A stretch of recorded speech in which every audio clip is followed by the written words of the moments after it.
బంగారు కథలు. 12 సంవత్సరాల వయసులో విష్ణుమ రాఘలీన రాసినటువంటి కథల పుస్తకమే ఈ బంగారు కథలు. కాపీ కోసం ఇక్కడిచ్చిన నంబర్‌ని కాంటాక్ట్ చేయండి. ఇందులో 7 కథలు ఉన్నాయి. మనసు గల గుడిసె మొదటిది. ఇందులో మన తోటివారికి ఎలా సహాయం చేయాలని తెలిపేటటువంటి కథ. స్వేచ్ఛ.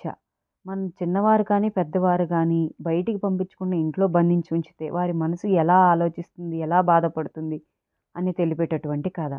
ముగ్గురు మిత్రులు. తనతో పాటు తన తోటి వారికి కూడా సాయం చేయాలని తెలిపేటటువంటి కథ. అడవి దాహం.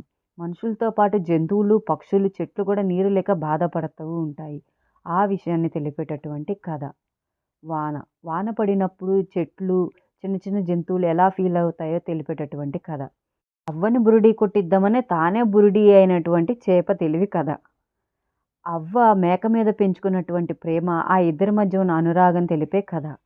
ఈ కథల పుస్తకం కాపీ కోసం ఈ కింద ఇచ్చిన నంబర్‌ని సంప్రదించండి.